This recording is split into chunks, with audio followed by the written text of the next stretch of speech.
Bienvenidos a la ponencia Información y Detección en Cáncer de Ovario, enmarcada dentro del 17º Congreso Iberoamericano de Pacientes con Cáncer organizado por GEPAC. En esta ocasión contamos con la presencia de la doctora Luisa Sánchez Lorenzo, miembro del Servicio de Oncología Médica de la Universidad Clínica Universidad de Navarra, que será la encargada de ofrecernos esta sesión. Adelante.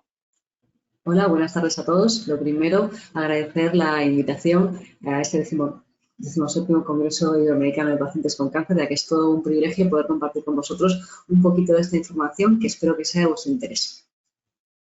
Primero, hablaremos un poco sobre epidemiología, ¿vale? Para que nos hagamos una idea de cuán importante es este problema a nivel global.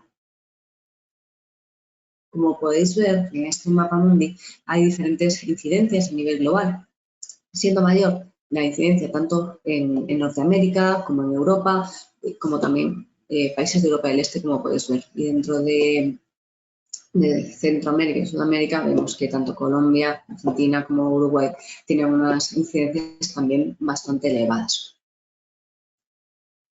En números absolutos, anualmente se diagnostican más de 300.000 nuevos casos de cáncer de ovario, ¿vale? Tanto en estadios iniciales como en estadios avanzados. Veis que realmente nos situaremos entre el séptimo, octavo lugar, realmente depende cómo lo veas, si solamente las mujeres, que es el octavo lugar dentro de los cánceres más incidentes a nivel mundial, lo cual es un número bastante elevado.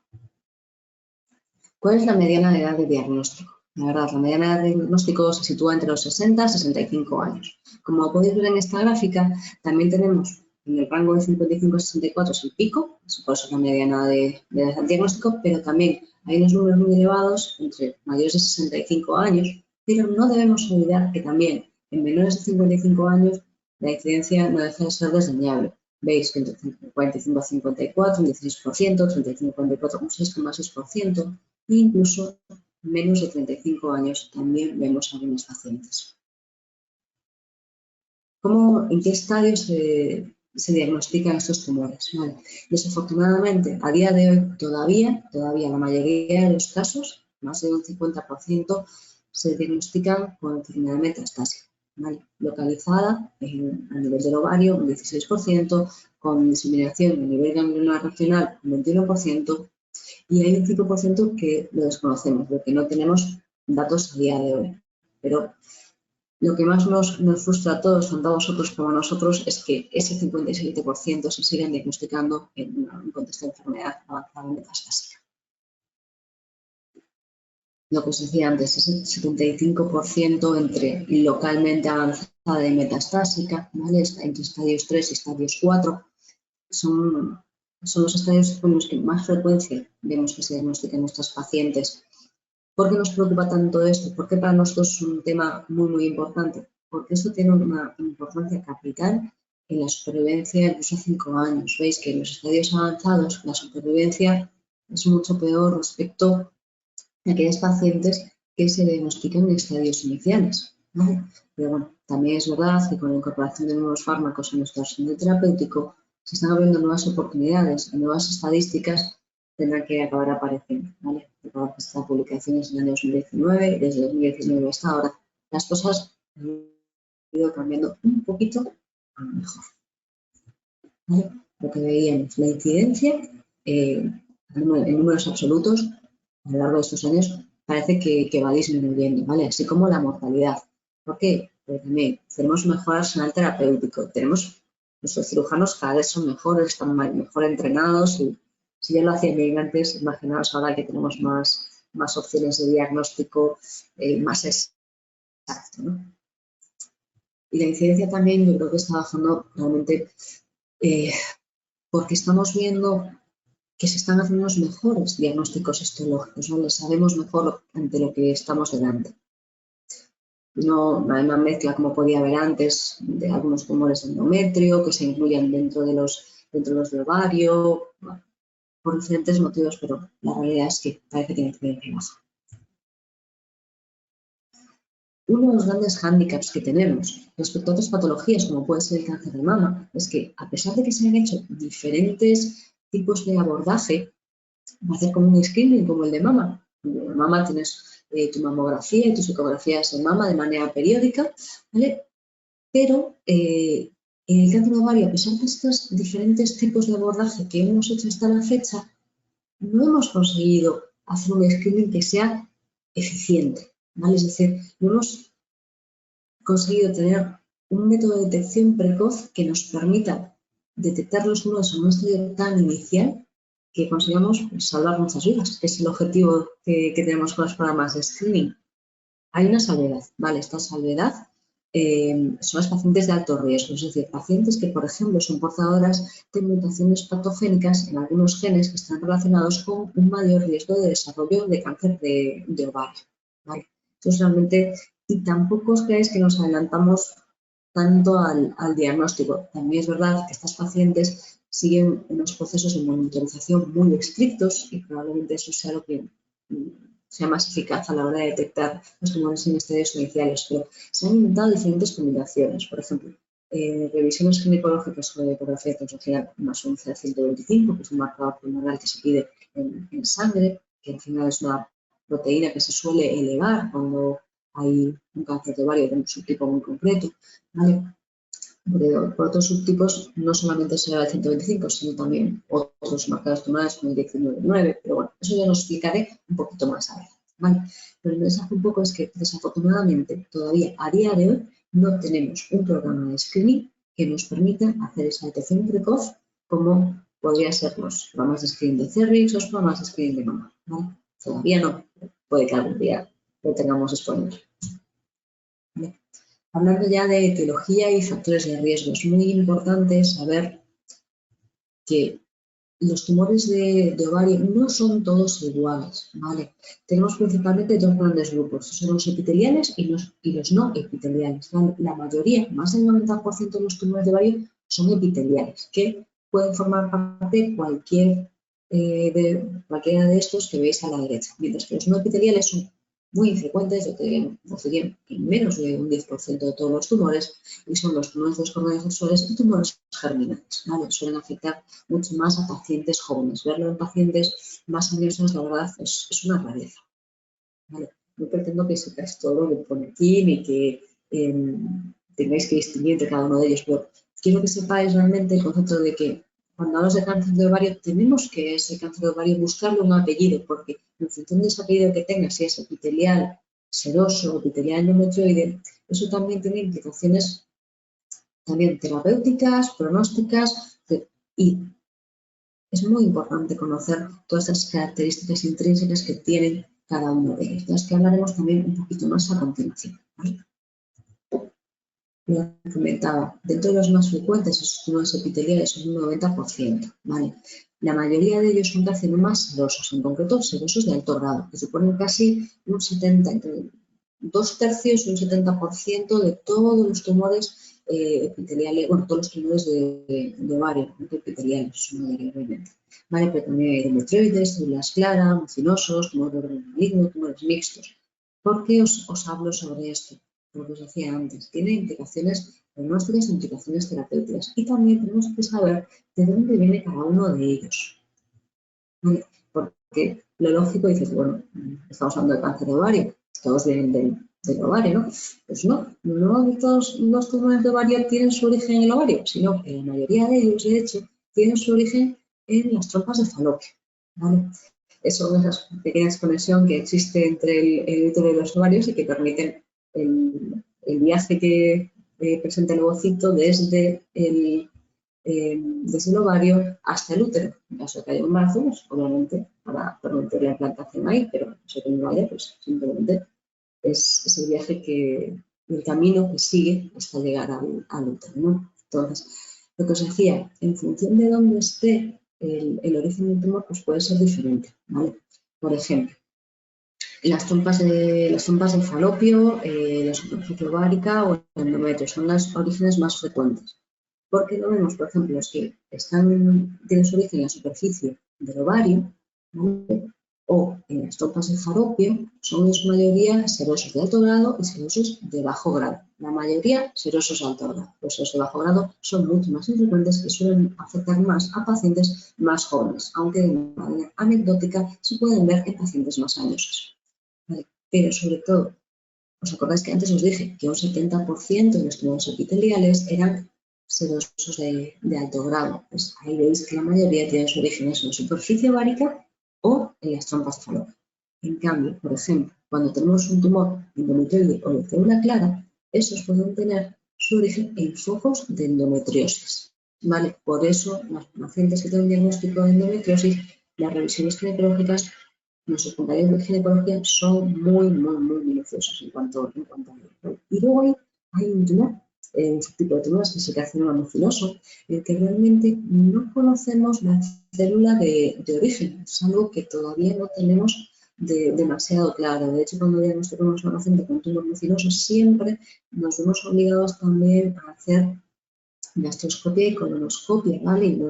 ¿Por qué? Porque sabemos que hay un porcentaje de tumores mucinosos que realmente su origen no lo tienen en el ovario, aunque nosotros veamos la lesión en el ovario, sino que lo pueden tener en el tubo digestivo, ¿vale? Que el ovario sea una metástasis del tumor original, o en el apéndice o en el estómago también, ¿vale? Simplemente por eso, si conocéis a alguien que se ha diagnosticado de un carcinoma tipo mucinoso, es muy probable que esa persona le hayan hecho una gastroscopia y una colonoscopia para descartar este origen, ¿vale?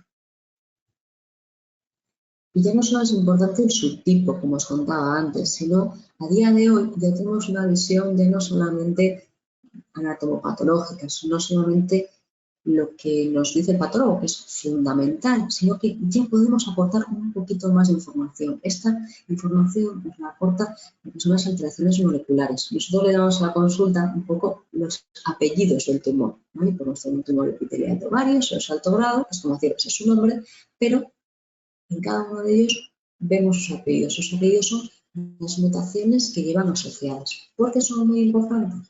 Porque esto, al final, son posibles dianas terapéuticas, son posibles objetivos en los que podemos atacar, ya sea con los tratamientos que tenemos a día de hoy disponibles o dentro del ensayo clínico, ¿vale? Es decir, conocer esos apellidos es intentar entender mejor al enemigo, entender al enemigo como el tumor, para atacarlo de una manera más eficaz, que al final es lo que queremos, conseguir echarlo de nuestro horizonte, ¿no? Luego, factores de riesgo. ¿Qué se consideran factores de riesgo para el cáncer de ovario? Pues obviamente, una menopausia tardía o una menarquia precoz, es decir, cuanto más tiempo esté la paciente en ovulación, se considera un factor de riesgo, ¿vale? Más o menos un 46% mayor el riesgo cuando la paciente tiene una menopausia más allá de 52 años, ¿vale? Que una paciente sea multípara o haya tenido varios embarazos, se considera un factor protector frente a aquellas pacientes que no han tenido ningún embarazo, ¿no? Con un 29% aproximadamente. Hay patología benigna que también se considera un factor de riesgo, como os comentaba antes. La endometriosis como tal se considera un factor de riesgo, ¿vale? No quiere decir que una paciente que tenga endometriosis vaya a salir a tumor ovario, pero sí que tiene que tener unas revisiones más exhaustivas porque es verdad que es un factor de riesgo añadido, en especial para los subtipos de célula clara y subtipo endometrioide, y en menor proporción también para los serosos de bajo grado. También los síndromes ovario poliquístico también están asociados con mayor riesgo de cáncer de ovario, también porque pueden estar asociados a ciclos anovulatorios, ¿vale?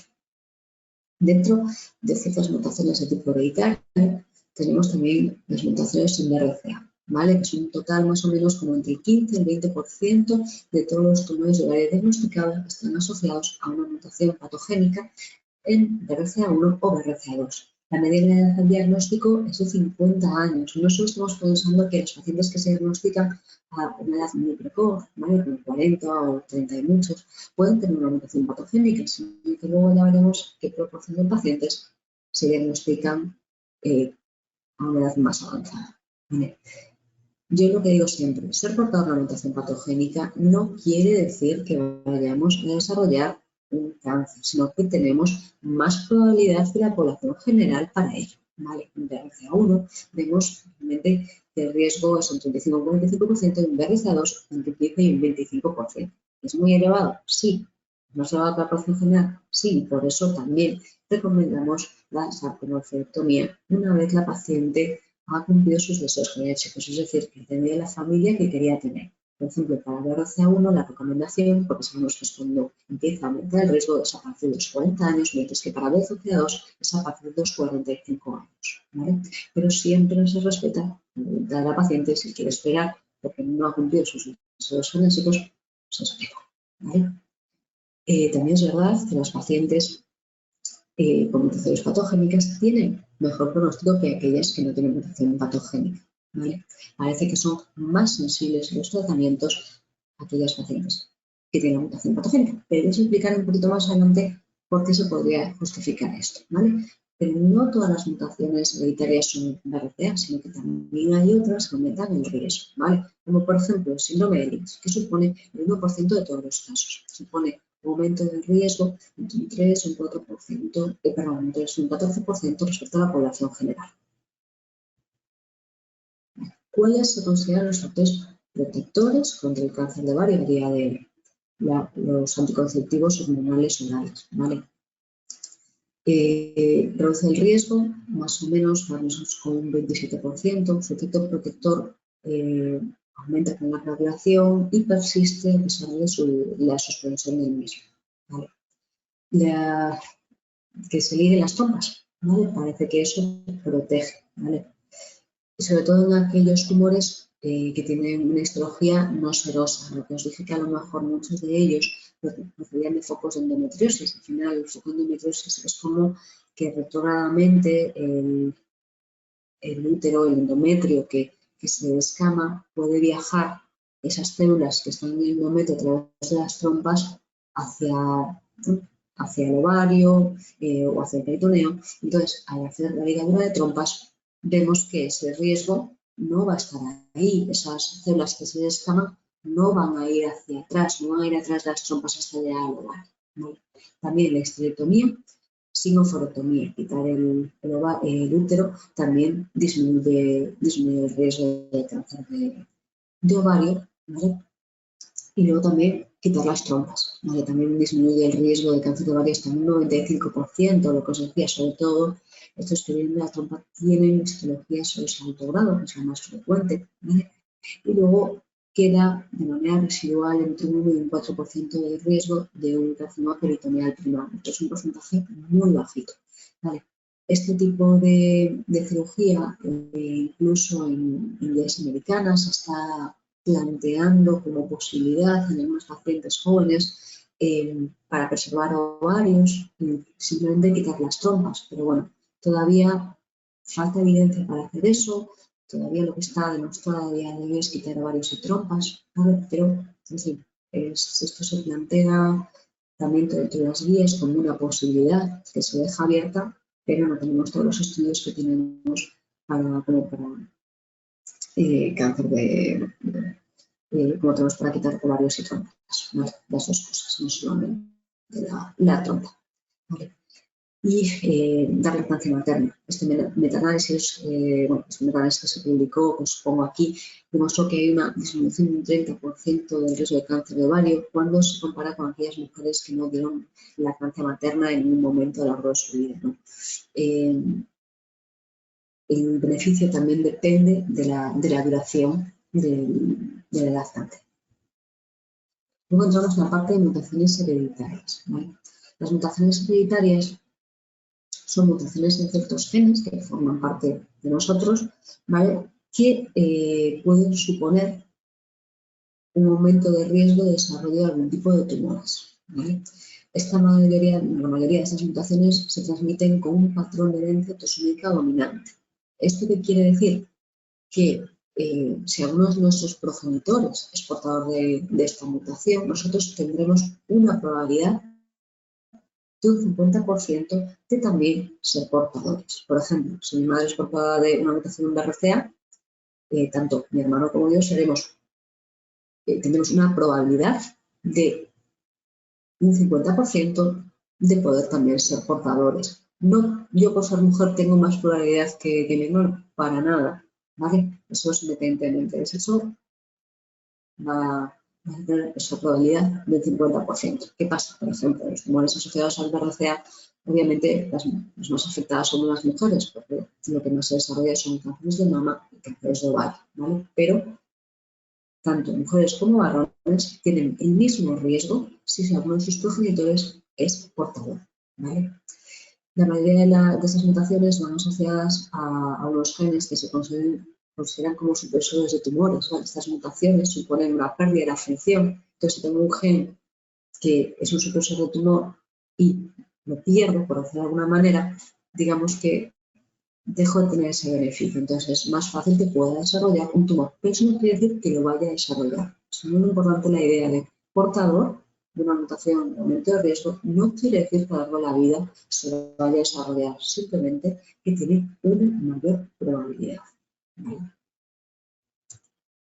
A día de hoy, todas las sociedades científicas, tanto la española como europeas, americanas, realmente donde quieres, ¿vale? Te están diciendo que toda aquella mujer diagnosticada de un tumor epitelial de ovario, ¿vale? Entendiendo que un ovario también incluye trompas o peritoneales primarios de alto grado, de su tipo histológico, seroso alto grado, bilateral, endometrioide indiferenciada, carcinoma, independientemente de su edad o de su historia familiar y de la sensibilidad al platino, deben estudiarse para BRCA1 y BRCA2, ¿vale? Los únicos, os habéis fijado aquí, que antes os había comentado, que aquí no están mencionados, son el subtipo mucinoso. ¿Por qué? Porque esto se ha visto realmente que realmente los tumores de ovario no suelen estar relacionados con, los subtipos mucinosos no suelen estar relacionados con este tipo de mutaciones, ¿vale? Pueden tener otras mutaciones, pero BRCA1 y BRCA2 se estudió retrospectivamente en diferentes ensayos clínicos, no tienen esta mutación. Vale, lo que os comentaba antes, no solamente tenemos que pensar que las mujeres cuando son diagnosticadas en una edad muy precoz son aquellas que van a tener una mutación BRCA1 y BRCA2. Veis que un 47% de las mujeres que se diagnostican con síndrome de cáncer de mama ovario hereditario no tienen una historia familiar significativa, ¿vale? Y son mayores de 50 años, ¿vale? Es decir, no solamente pensemos en la típica familia con muchísimos casos de cáncer de mama y ovario o la típica paciente joven, ¿vale? Sino que también tenemos que ver estas pacientes que no tienen una historia familiar muy significativa. También puede pasar que sean lo que llamamos familias no representativas. ¿Qué es lo que llamamos? Pues, por ejemplo, una familia en la que haya muchísimos varones puede que no te dé la cara, básicamente porque justamente los varones tienen menos probabilidad de este tipo de tumores. Bueno, entonces, a lo mejor si yo tengo que mi padre es el portador, yo tengo 6 o 7 hermanos y yo soy la única mujer y veo que mis hermanos ninguno lo tiene y yo soy la primera de mi generación de familia que tengo el tumor, no, a lo mejor no quiere decir que, ostras, que soy la primera que lo tengo y nadie más lo ha tenido y a lo mejor ellos también son portadores de esa mutación. ¿Qué pasa?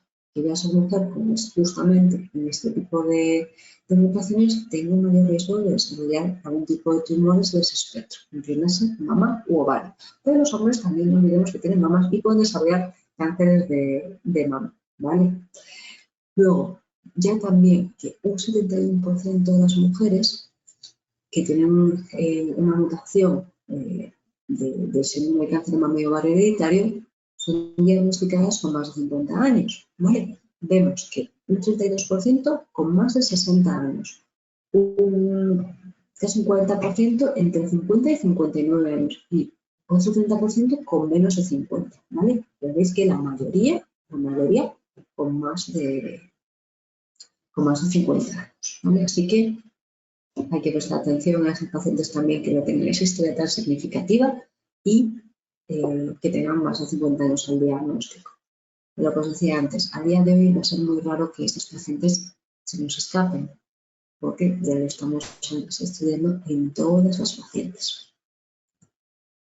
Esta identificación de esa mutación germinal o somática, que os explicaré a continuación la diferencia, en pacientes con cáncer de ovario no solamente tiene un valor pronóstico, sino también predictivo de respuesta, ¿vale? Sabemos que esos pacientes responde mejor al tratamiento y es verdad que el pronóstico es mejor, recaen menos, tienen mayores supervivencias. Lo que esto se debe tener en cuenta a la hora de tanto planificar el tratamiento como de informar al paciente y a su familia. Yo es que os comentaba antes, cuando hablo de somática y germinal, ¿de qué estoy hablando? Cuando hablo de una mutación somática, es que es una mutación propia del tumor, es decir, que solo el tumor tiene esa mutación, que yo no soy portadora de esa mutación y no se la puedo pasar a mi descendencia, ¿vale? Pero el tumor sí la tiene, esa mutación probablemente es lo que le ha dado esa ventaja para acabar desarrollándose. En cambio, una mutación germinal es una mutación que alguno de mis progenitores tenía, yo he heredado y que yo puedo transmitir a mi descendencia. Vale, cuando una mutación es somática, siempre tenemos que hacer el estudio en línea germinal, es decir, también tenemos que hacer un estudio en sangre para confirmar que solo sea somática, es decir, confirmar que no sea algo que yo pueda transmitir a mi descendencia o que me hayan transmitido mis padres, ¿vale? Sabemos que si hacemos solo un estudio en línea germinal, hay un 6-8% de pacientes que tienen mutaciones solo de tipo somático, ¿vale? Por eso normalmente los estadios avanzados, cuando estamos hablando de los tratamientos de mantenimiento y valoramos las diferentes opciones, solemos empezar estudiando a nivel tumor, a nivel somático, haciendo el estudio de BRCA1 y BRCA2 en el tumor. Y solamente si sale positivo, hacemos el estudio en línea germinal. En estadios iniciales pasa a la inversa. Empezamos siempre por por estudio de BRCA1 y BRCA2 en línea germinal y no lo realizamos a nivel somático. ¿Por qué? Porque esos pacientes no van a tener tratamiento de mantenimiento, como estamos hablando de un estadio 1 o un estadio 2. Sin embargo, en los estadios avanzados sí que me interesa tener muy bien documentada esta información, ¿vale? Incluso si la mutación solo es somática. En los estadios iniciales no tanto porque no me va a cambiar lo que voy a hacer después, ¿vale? Las mutaciones, cuando son somáticas, no llevan a hacer una consulta de consejo genético, porque como yo no lo puedo pasar a mi descendencia, que solo es algo que empieza y acaba con el tumor, no necesito asesoramiento para mi familia, porque a ellos eso no les va a afectar. En cambio, si la mutación es germinal, sí que puede afectar a mi familia, en el porcentaje correspondiente antes a un 50%, y es necesario que pasen los pacientes por la consulta de consejo genético. Sabemos que tanto mutaciones somáticas como germinales se benefician del tratamiento con los inhibidores del parto, de lo que hablaremos a continuación. Vale. Lo que os quería transmitir con esta gráfica, no pretendo que lo sepáis, hay genes de alta penetrancia y penetrancia intermedia. Aquí solo os pretendo mostrar aquellos de alta penetrancia. Y la idea es simplemente que veáis que cuando hay las mutaciones patogénicas, por ejemplo en BRCA1, BRCA2, STK11, ¿vale? Entonces sabemos que tienen un riesgo asociado a un mayor riesgo de desarrollo de cierto tipo de patologías. Pero lo que os pretendía transmitir aquí es que no todos BRCA1 y BRCA2, hay más genes relacionados con aumento de riesgo de desarrollo de cáncer. ¿Vale? Veis que aquí en concreto también que STK11, que es asociado a los síndrome de Jaeger, ¿vale? Tenemos hasta un 21% de los pacientes pueden desarrollar cáncer de ovario. O sea, hay un 21% de probabilidad de poder, por una portadora de esta mutación, en este cáncer, desarrollar un cáncer de ovario, entre otro tipo de tumores, ¿vale? Por eso hay veces que tener más información, hacer un estudio más ampliado, nos permite dar un mejor asesoramiento, ¿vale? Pero lo que os decía, mi idea con esta diapositiva no es que conozcáis todo esto que voy a explicar, ni muchísimo menos. Mi idea es que sepáis que hay otras mutaciones asociadas a síndromes hereditarios de cáncer de mama y ovario, más allá de BRCA1 y BRCA2. El BRCA1 y BRCA2 son las más frecuentes, las que mejor conocemos y las que más tenemos estudiadas a día de hoy. Son manifestaciones clínicas. Lo malo de las manifestaciones clínicas del cáncer de ovario es que cuando llegan, suelen llegar bastante tarde. Quiero decir, cuando el tumor se manifiesta, en la mayoría de las ocasiones ya está muy avanzado, ¿vale? Las manifestaciones aparte son muy inespecíficas.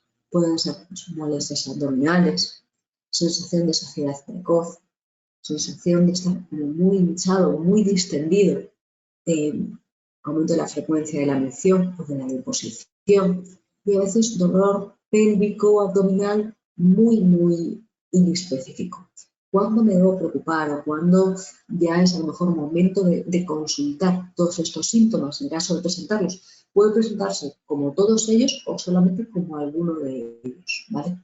Pero cuando ya tiene un tiempo de duración más allá de 2 semanas, se recomienda que se acuda a la evaluación primaria o al ginecólogo para que puedan valorar, ¿vale? O que no tengamos ninguna otra explicación, obviamente. Yo puedo tener un aumento de la frecuencia urinaria si tengo una infección de orina. Si trato la infección de orina y los síntomas aparecen, pues no voy a pensar en cáncer de ovario, sino simplemente que tengo una infección de orina. O que tengo una gastroenteritis, que a lo mejor eso me hace estar muy distendido. Pero que no haya otra causa que justifique mi sintomatología y que alguno de estos síntomas o más de uno persiste más de 2 semanas, nos deberían obligar por lo menos a consultarlo. ¿Qué suele pasar? La mediana de tiempo al diagnóstico, en la mayoría de los casos, ¿vale? Bueno, la más de la mitad de los casos, es menos de 3 meses, ¿vale? Pero hay un porcentaje que tarda más de 6 meses e incluso más de 12 meses. Más de 12 meses hasta un 11% de las pacientes, ¿vale? Los diagnósticos precoces son realmente muy difíciles y tenemos que tener en cuenta que los médicos de atención primaria, quizás los pobres que a lo mejor al año pueden diagnosticar, perdón, cada 5 años pueden diagnosticar un caso, ¿vale? Es decir, no es algo que sea a veces tan sencillo porque los síntomas son muy específicos como podéis haber visto antes. No es que el médico de atención primaria no os quiera hacer caso, no le preste atención a vuestros síntomas, que a veces son tan específicos que se pueden relacionar con otras cosas que a lo mejor es lo que más tienes en la cabeza, ¿vale? Y no tanto tener el cáncer ovario como lo más presente, ¿vale? Se ha demostrado que no existe relación entre la duración de los síntomas y la supervivencia, ¿vale? Las mujeres con diagnósticos en estadios avanzados experimentan la misma duración de síntomas que aquellas en estadios iniciales. El proceso de diagnóstico realmente, esto es como un pequeño diagrama de flujo al que vemos que cuando hay una sospecha de cáncer de ovario, lo primero es una exploración ginecológica, ¿vale? Se hacen una parte de pruebas de imagen y otra parte de pruebas analíticas una vez se realiza esta exploración ginecológica y hay una elevada sospecha de cáncer de ovario. Vemos que analíticamente podemos ver marcadores tumorales. Los serosos de alto grado, que son más frecuentes, suelen elevar el CA125. El CA19 se suele ver más en tumores de subtipo mucinoso, ¿vale? Y también algunos de célula clara, ¿vale? Pruebas de imagen, un TAC de toras abdomen y pelvis, un método de extensión, una resonancia de abdomen y pelvis o un PET-TAC, ¿vale? Que nos permite realmente valorar una imagen no solamente morfológica, sino también metabólica del tumor, ¿vale? El PET-TAC utiliza un radiofármaco que es la 18-CDG, que nos permite ver todas aquellas zonas con una captación elevada de glucosa, ¿vale? Eso quiere decir que consume mucho azúcar, por decirlo de alguna manera, ¿vale? Y entonces esas zonas, normalmente los tumores son tejidos que tienen un metabolismo muy rápido y necesitan mucha energía para sobrevivir. Entonces, normalmente en el PET podemos ver esas zonas con una elevada captación de radiofármaco, ¿vale? Es decir, nos permiten ver la lesión, la forma, la morfología que tienen y también la actividad metabólica, ¿vale? ¿Qué vemos primero cuando hacemos estas pruebas? Si existe enfermedad localizada en el abdomen o enfermedad que está más allá del abdomen y si hay una enfermedad hepática existente o no. Si existe enfermedad extraabdominal, lo que tenemos que hacer es llegar a un diagnóstico, hacer una laparoscopia, es decir, abrir un poquito el abdomen, coger una muestra y llegar al diagnóstico de certeza, que el patólogo nos confirme efectivamente qué tipo de tumores y los apellidos que hemos comentado antes. Cuando no hay enfermedad extraabdominal o no hay enfermedad hepática, lo primero que nos preguntamos en un comité multidisciplinar a los cirujanos es: ¿se puede hacer una citorreducción completa? ¿Se puede alcanzar una cirugía completa sin dejar enfermedad residual? Y dependiendo de si la respuesta es sí o no, si la respuesta es sí, se intenta la cirugía, luego ya se elabora el tratamiento posterior, pero si la respuesta es no, se vuelve a hacer esa pequeña incisión, esa pequeña apertura para el toma de biopsia y empezar con quimioterapia antes para intentar reducir el tumor. Vale, como vemos aquí, lo primero que vemos es esas masas de los ovarios, ¿vale? Masas de los anejos, ortográficamente pueden ser indeterminadas, ¿vale? Por eso siempre se recomienda que sea valorada por una persona que sea un ecografista, ya sea un ginecólogo, ya sea un radiólogo, que sea experto en valoración de ese tipo de masas anexiales. Aunque el método de elección, el método gold estándar, es la resonancia. ¿Vale? Especialmente útil también, sobre todo, son las secuencias de perfusión y difusión, ¿vale? Que son como secuencias adicionales de la resonancia que nos permiten realizar algún tipo de score predictivo sobre la probabilidad de que esa masa que estamos viendo en el ovario pueda ser maligna. Para el estadiaje, lo que os comentaba antes, la resonancia y el TAC, de un papel reconocido, la afectación peritoneal y la distancia. Pero lo que os comentaba antes, el PET-TAC es, a día de hoy, para nosotros, la técnica estándar debería su mayor precisión a la hora de la afectación incluso ganglionar. ¿Vale? Nos permite ver unos ganglios que no son tan grandes, pero que sí que tienen actividad metabólica respectiva como origen patogénico. Es decir, que hay que tener por debajo. En los pacientes con estadios iniciales, como os comentábamos antes, un estadio 1 y un estadio 2, tenemos, realmente en la mayoría de los casos, una cirugía de entrada, una citorreducción primaria, sin tener ninguna contraindicación quirúrgica. ¿Vale? Los estadios 3 y los estadios 4, más avanzados, tienen que cumplir una serie de requisitos. Si estos los cumplen, se puede plantear la citorreducción primaria. Y si estos no los cumplen, es fundamental el diagnóstico histológico. Lo que decía antes, hacer una laparoscopia para, primero, coger una muestra. Es fundamental para llegar al diagnóstico exacto sobre el tipo de tumor en que estamos, los apellidos, y luego también calcular lo que es el PCI, Peritoneal Cancer Index, es decir, ver la cantidad de volumen de enfermedad que hay en el peritoneo. Eso van viendo los ginecólogos oncólogos, van viendo en cada zona del peritoneo, que lo divide como una cuadrícula, con 9 cuadritos, ¿no? Van viendo qué cantidad de enfermedad hay en cada una de las localizaciones. Van sumando y calculan el PCI. Vale. Estadías y tratamiento. Hay unos ciertos estándares de calidad. Hay algo que es súper importante. Para hacer una buena cirugía muchas veces solo hay una oportunidad, a veces no hay tantas como quisiéramos. Entonces, es muy importante que el sitio donde la paciente se esté operando sea un sitio que cumple esos estándares de calidad. ¿Y qué entendemos por esto? Primero, que hay una tasa de resección quirúrgica completa más del 50% en las cirugías que se llevan a cabo en ese centro. ¿Vale? Que el cirujano que se dedica a eso sea un cirujano que se dedica a esto. ¿Vale? Es decir, que el número de citorreducciones por ciento, cuántas pacientes operan al año y cada uno de esos cirujanos cuántas operan. Idealmente tendría que ser más de 20 al año cada uno de los cirujanos del centro. ¿Vale?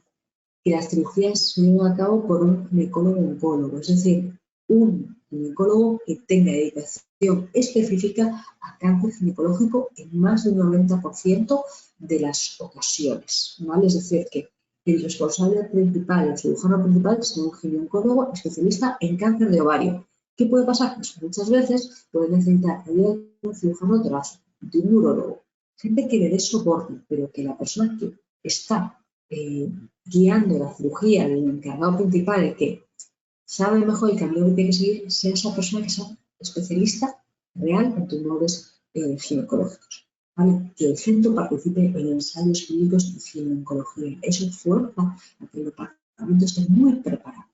Que el tratamiento de cada paciente sea discutido en el comité multidisciplinar más del 95% de los casos. Es decir, que casi la totalidad de los casos que existen en el hospital de cáncer de ovario se discuten en el comité y todas las decisiones que se toman sobre esos pacientes sean consensuadas, ¿vale? Por diferentes especialidades, de manera que podamos tener una visión más global del tratamiento del paciente. ¿Vale? Que hay una serie de pruebas de estadiaje preoperatorias regladas en más del 95% de los casos. Lo que os decía, por ejemplo, en nuestro centro, como método de estadiaje, solemos hacer un PET-TAC de inicio, esperar al paciente y muchas veces también con una resonancia, que eso nos permite conocer mejor la expresión de la enfermedad antes de que mis compañeros oncólogos se metan a operar, ¿vale? Para saber si esa paciente realmente se va a beneficiar más ahora o en otro momento de la cirugía. ¿Vale? Tienen que tener manejo pre, intra y posoperatorio. Todo esto arreglado. Por ejemplo, en el informe quirúrgico tiene que tener una serie de elementos mínimos descritos en más del 90%. Esto quiere decir que el cirujano tiene que ser muy preciso y tiene que tener un protocolo muy bueno a la hora de describir qué es lo que hace en cada cirugía. No que diga, pues hago una laparotomía media, quito varios trompas, no sé cuánto. No, tiene que decir, hago la laparotomía media, me encuentro esto, hago esto, reseco esto. Y si hay una complicación durante el procedimiento quirúrgico, que esto también quede reflejado, ¿vale? No solamente tiene que quedar lo bonito de hago esto y esto, no, sino tienen que ser minuciosos en cuanto a sus descripciones, ya que esto incluso al oncólogo le puede ayudar después para la hora de tomar decisiones sobre el tipo de tratamiento, ¿vale? Luego, unos elementos mínimos en informe de anatomía patológica. ¿Vale? Es muy importante tener un buen patólogo en el centro. ¿Vale? Un patólogo idealmente centrado o focalizado en tumores ginecológicos. También tiene que tener una serie de elementos mínimos en ese informe que tienen que cumplir más del 90% de todos los informes emitidos sobre tumores ginecológicos en el centro. Luego también que haya un informe prospectivo y estructuras de las complicaciones posoperatorias. Eso en un 100% de los casos. Es decir, que todas aquellas complicaciones que pueda tener el paciente queden reflejadas. Es muy importante saber lo que va bien y también lo que no va bien. Hay que saber todo para manejar en condiciones ideales un paciente. Por ejemplo, un paciente que después de una cirugía, como es una cirugía de cáncer ovario, me cursa con un cuadro de insuficiencia cardíaca congestiva. El oncólogo, cuando llega a la consulta, tiene que saber que esa paciente tiene un cuadro de insuficiencia cardíaca congestiva. ¿Vale? No puede, esa información no está reflejada en el informe. Pues eso es un ejemplo, entre otros muchos, ¿vale? O tener un tromboembolismo pulmonar, una trombosis venosa profunda, eso todo tiene que estar reflejado.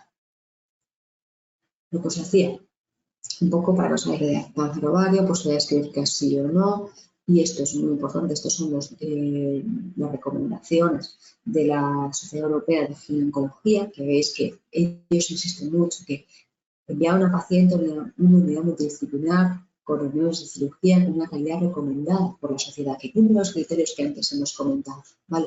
No abusar del tratamiento neoadyuvante porque no tengo equipo quirúrgico que esté lo suficientemente experimentado, ¿vale? Los estadios iniciales, esterectomía, la vasectomía y una cirugía de estadificación completa, ¿vale? Estadios avanzados, tenemos que ir viendo lo que os comentaba antes, si los pacientes son aptos o no para una citorreducción completa. También si la paciente puede tolerar una cirugía de este estilo, porque a lo mejor la paciente tiene muchas patologías que no me permiten llevar a cabo este tipo de cirugía. Las pacientes que se someten a quimioterapia neoadyuvante, es decir, que le damos tratamiento para reducir el volumen tumoral con una intención de luego intentar operar, ¿vale? ¿Qué puede pasar? La mayoría de las veces, hasta más del 70 o 80% de las veces, la carga tumoral disminuye. Eso es que hay un porcentaje pequeño de pacientes que pueden progresar durante el tratamiento neoadyuvante. Entonces, en esas pacientes descartamos la cirugía porque realmente lo que me importa ahí no es una cirugía, sino frenar la enfermedad todo lo que puedas. Entonces, hay que cambiar el tratamiento y no simplemente pasar cirugía. Si progresan durante la neoadyuvancia. Pacientes que no hay progresión, lo que os comentaba antes, apta para cirugía, no apta para cirugía. Si es apta para cirugía, que te das a cirugía intervalo, que se hace después del tercer o cuarto ciclo de tratamiento, y de después del tercero, pero después del cuarto. Y después ya, en función de los resultados de la cirugía, continuará a posteriori. ¿Vale?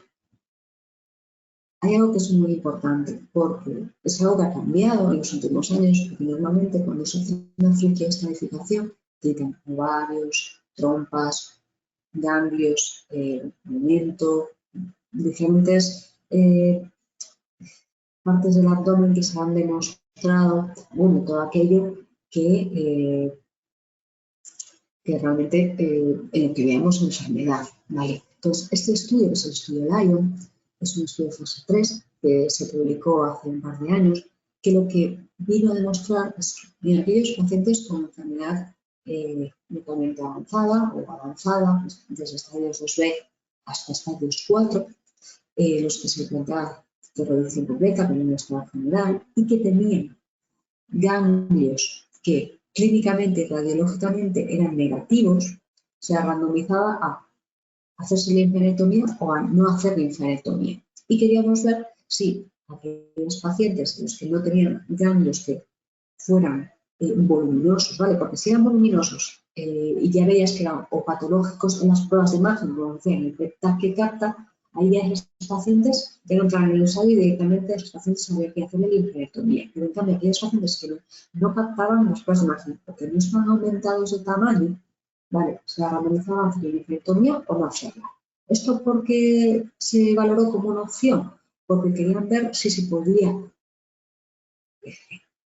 evitar todo lo que es los efectos secundarios que tiene la linfadenectomía, como por ejemplo puede haber linfedema. Es verdad que tenemos más la idea de los linfedemas en miembros superiores, como los brazos del cáncer de mama con el caso de la axila, pues también puede haber linfedema en las piernas. Algunos pacientes, cuando ha pasado tiempo después de la cirugía, ven que se le hinchan las piernas. Hay veces que son de manera más sutil y otra de una manera bastante evidente. Entonces, se vio si había algún beneficio en supervivencia en pacientes con ganglios radiológicamente o clínicamente negativos de quitar los ganglios. Y se vio que en aquellas pacientes a las que no se le quitaban los ganglios, respecto a las que se le quitaban, no había beneficio en supervivencia global. ¿Vale? Y tampoco había beneficio en supervivencia libre de progresión, aunque hasta en un 56% de las pacientes se vieron micrometástasis o metástasis subclínicas en los ganglios.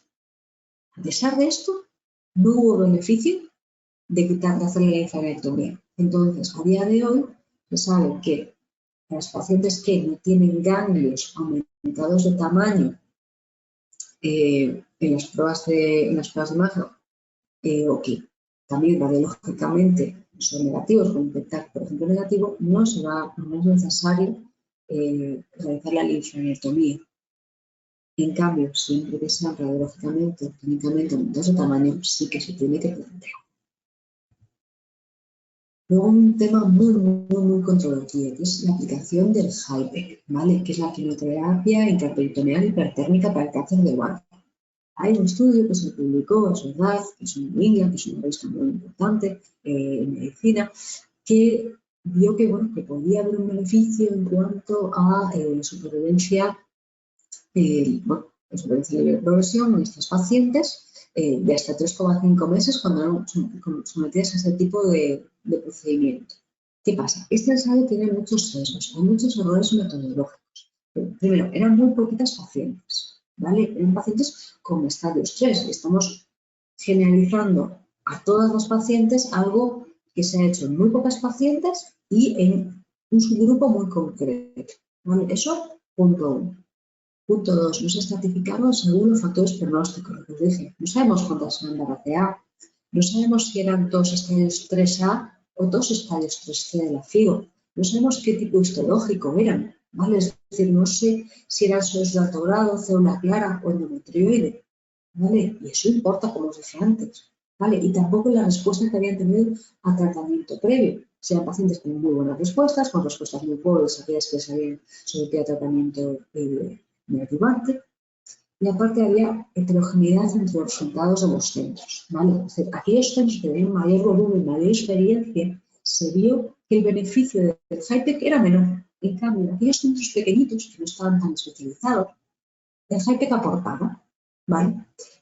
Este sesgo podría ser muy importante, porque este estudio pasó, y se suelen analizar los datos de los grandes centros que están muy acostumbrados a hacer este tipo de cirugías, eran peores, es decir, no han mostrado beneficio alguno. ¿Qué pasa? Estos estudiantes pequeñitos probablemente no tienen esa expertise, esa experiencia a la hora de operar un cáncer de ovario. Lo que os decía antes, la importancia de estar en un centro de referencia, en un centro que cumple los criterios de calidad que comentamos antes. También hay otro sesgo, que cuando el cirujano entraba a operar al paciente ya sabía si estaba randomizado a que le tocara la quimioterapia hipertérmica intraperitoneal o no. Entonces, a lo mejor si veía alguna lesión que estaba un poquito difícil de alcanzar, dice, bueno, tampoco me voy a añadir a lo mejor demasiado coronilla y no me voy a esforzar demasiado en esa cara, porque luego, como va la quimio intraperitoneal, a lo mejor, bueno, tampoco tengo que meterme tanto. Eso también puede ser un sesgo, porque a lo mejor el cirujano está pensando eso. Y luego es muy llamativo lo que os dije, que ese beneficio de 3,5 meses de supervivencia libre de progresión, o supervivencia libre de enfermedad, perdón, se traduzca en un beneficio tan grande de supervivencia global. Vemos los que van a Hyper, llevan 45,7 meses, eso, y los que no, 33,9. Ahí hay algo que no cuadra. Por lo tanto, a día de hoy, todo lo que son las técnicas de Hyper para cáncer de ovario, igual que para otras patologías de otro tipo de cáncer, no se apoyan demasiado. ¿Vale? No tiene por lo menos la evidencia suficiente. ¿Vale? Tratamiento médico. ¿Cómo tratamos a este tipo de tumores? En general, la quimioterapia se propone a todas las mujeres que están recién diagnosticadas, excepto algunos estadios iniciales de histologías muy concretas, por eso es importante conocer el apellido del tumor, en la que la cirugía puede llegar a ser suficiente. ¿Vale? El estadio del tumor 1, 2, 3, 4 o el grado, que es 1, 2 o 3, ¿vale? El estadio es la afectación donde está el tumor, si se limita al órgano de origen, o si ha salido a ganglios, a peritoneo, o ya va a otros órganos, ¿vale? De 1 hasta 4. Y el grado es como decir cuán diferente, cuán parecida es la célula a la célula original, ¿vale? Es decir, cuánto se parece esa célula de cáncer de ovario a una célula del ovario original, ¿vale? Cuanto mayor sea el grado, de 1, 2 o 3, más diferente es, y también se supone que más agresivo es, ¿vale? Y eso también afecta mucho al tipo de quimioterapia que el oncólogo os puede proponer. El eje vertebral del tratamiento a día de hoy del cáncer ovario sigue siendo el carboplatina y el paclitaxel, ¿vale? Y en función de los estadios, como os comenté antes, los estadios avanzados, 3 y 4, se plantean tratamientos de mantenimiento. Es verdad que en Estados Unidos a día de hoy no estamos haciendo terapias de mantenimiento, porque tampoco hemos visto que los pacientes se vayan a beneficiar. Hay algo que quiero introduciros un poco, por lo menos en el concepto, antes de explicaros los nuevos fármacos que estamos usando a día de hoy, ¿vale? Los sistemas de reparación del DNA, ¿vale? Es decir, cómo se repara nuestro ADN, ¿vale? A la hora de intentar como sobrevivir, por decirlo de alguna manera, ¿vale? Entonces, las células normales tienen varios mecanismos, que si no funciona uno, funciona otro y eso da lugar a la reparación, ¿vale? Los dos sistemas más conocidos, el sistema de reparación por extensión de bases y la recombinación homóloga.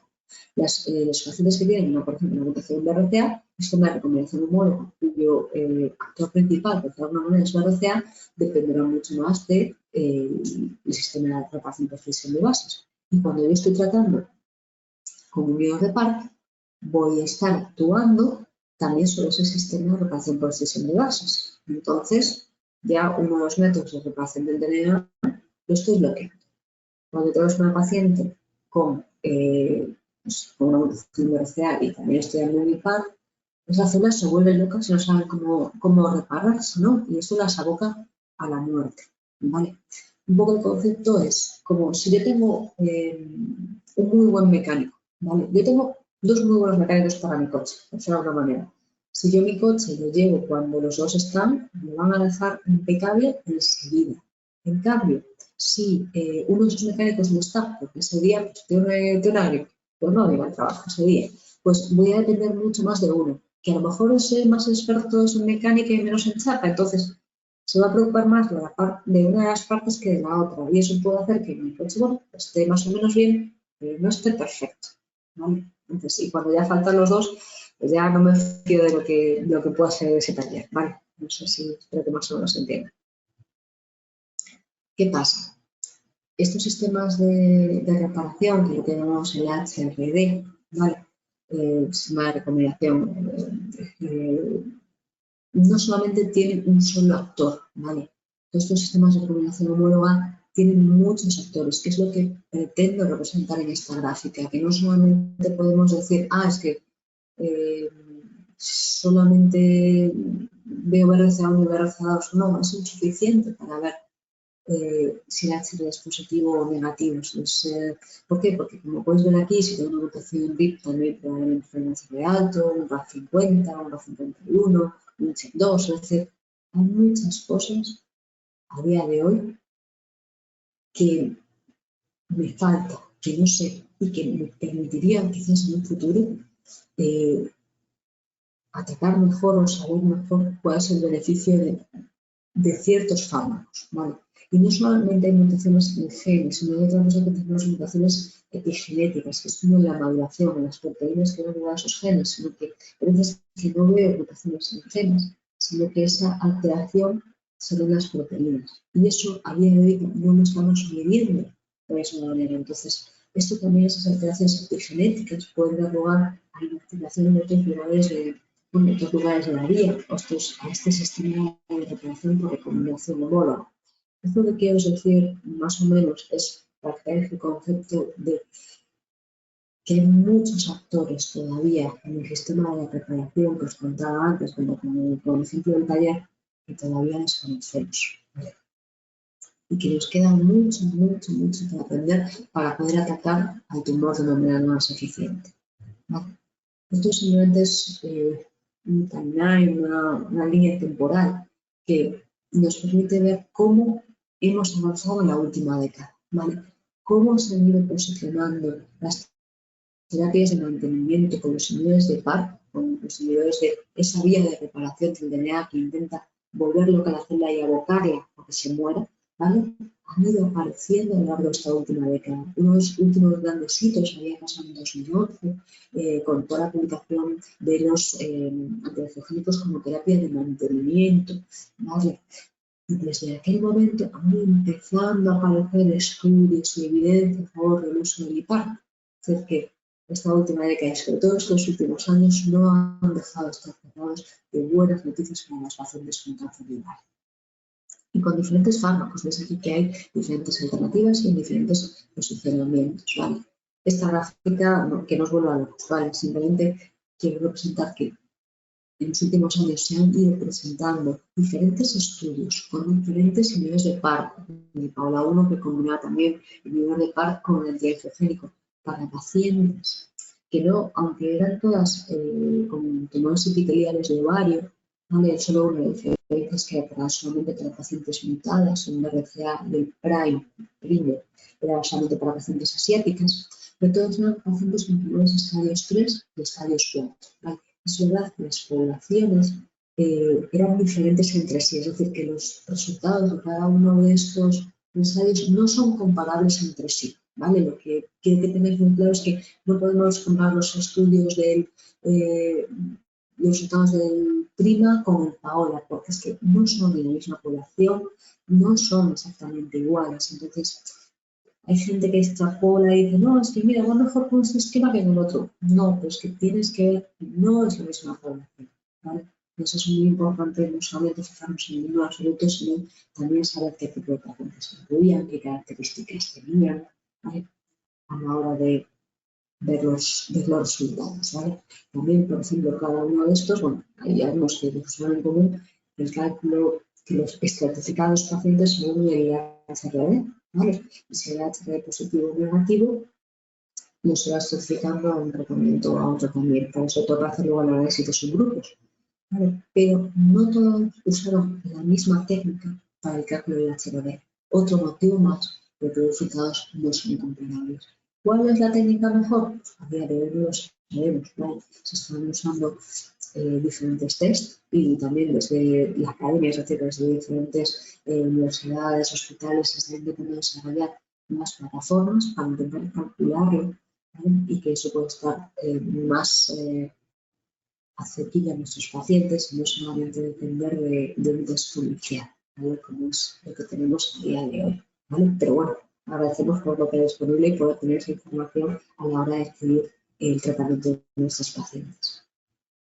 Y simplemente hasta ahora, estas son las aprobaciones de los diferentes niveles de PARP para en Europa, ¿vale? Y justamente estas también están aprobadas en España, ¿vale? Hay algunas ahora que se están poniendo en cuestión y que de hecho, en julio hay alguna indicación que se ha quitado de tratamiento de inmunoterapias en otra quimioterapia asociada en líneas más avanzadas. Pero bueno, esto es a día de hoy, en este momento, lo que podemos ofrecer de para nuestros pacientes. Y también hay opciones de transgénicos en inmunoterapia que lo que pasa es que a día de hoy hemos visto que cuanto antes vemos el tratamiento IPAR, parece que la paciente más se beneficia, por eso sí nos interesa adelantarle a la primera línea, aparte de los resultados que se ha tenido, anima a hacerlo. ¿Vale?